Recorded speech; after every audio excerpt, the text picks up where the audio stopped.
A throne is not merely a seat of power. It is a mirror reflecting the soul of its occupant.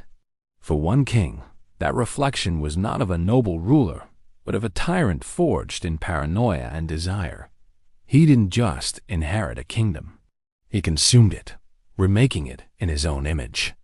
He changed a nation's faith, sent his closest advisors and even his own wives to the executioner's block.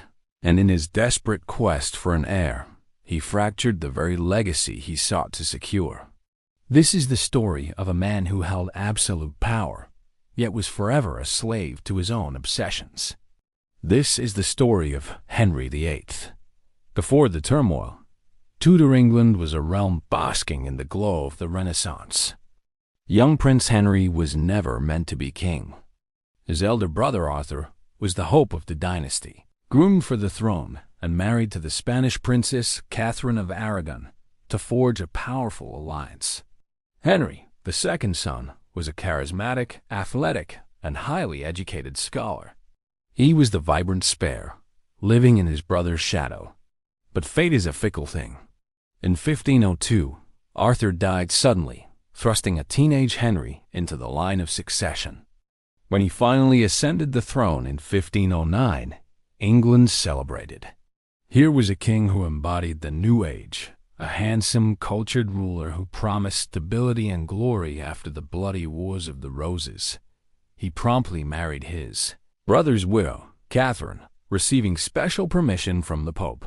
For 2 decades, they ruled together. The court was a center of art, music, and learning. The kingdom was devoutly Catholic, its spiritual fate tied to Rome. On the surface, it was a golden age. But beneath the gilded tapestry, a single gnawing anxiety was growing within the king. Catherine had failed to give him a son. The story of Henry's reign is a story of obsession. After 20 years of marriage, all he had was a daughter, Mary. In a world where a male heir guaranteed a dynasty's survival, Henry saw only the threat of another civil war upon his death. His gaze fell upon Anne Boleyn, a lady-in-waiting with captivating eyes and a sharp intellect who refused to be just another royal mistress. She wanted to be queen. For Henry, Anne became the embodiment of his desires, a new wife, a fresh start, and the promise of a son. He convinced himself his marriage to Catherine was cursed by God because she had been his brother's wife. He needed an annulment. He petitioned Pope Clement VII, expecting a swift, favorable answer. But the Pope was in a bind. Catherine's nephew was the Holy Roman Emperor, Charles V, whose armies had just sacked Rome. The Pope was effectively Charles's prisoner and couldn't afford to offend him. Years of frustrating diplomacy led nowhere. Henry's patience wore thin. If the Pope would not grant him what he wanted, he would simply take it. Advised by reformers like Thomas Cromwell and Thomas Cranmer, Henry made a decision that would send shockwaves across Europe. He broke with the Catholic Church. In 1534, the Act of Supremacy declared Henry the supreme head of the Church of England. He had not just challenged the Pope, he had replaced him. He annulled his own marriage to Catherine, banished her from court, and crowned a pregnant Anne Boleyn as his queen. The monasteries, symbols of papal power and immense wealth, were dissolved, their riches flooding the royal coffers. Those who resisted, like his loyal friend and Chancellor Sir Thomas More, were executed for treason. Henry had his queen and his power, but his troubles were far from over. Anne, too, gave him a daughter, Elizabeth. The king's infatuation quickly curdled into disappointment, then suspicion. Within 3 years, Anne Boleyn stood accused of treason, adultery, and incest. The charges were almost certainly fabricated, a convenient fiction to clear the path for a new wife.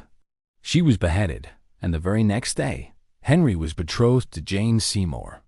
Jane finally gave Henry what he had craved for decades, a son, Edward. But his joy was short. Jane died from complications of childbirth just 12 days later. Though Henry mourned her as his one true wife, his quest continued. He married 3 more times, a brief political and unconsummated match to Anne of Cleves, which he quickly annulled. A passionate but disastrous marriage to the young Catherine Howard, whom he executed for adultery. And a final more stable marriage to the twice-widowed Catherine Parr, who cared for him in his declining years and outlived him. But here is the great paradox of Henry's reign. We see him as a monster, a wife-killer, a man driven by lust and ego. But what if the true driving force wasn't lust, but fear? His father, Henry VII, had won the crown on the battlefield, ending decades of brutal civil war. The legitimacy of the Tudor dynasty was fragile, resting on a knife's edge.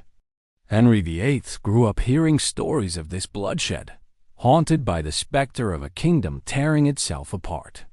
For him, a male heir wasn't just a matter of pride. It was a matter of national security.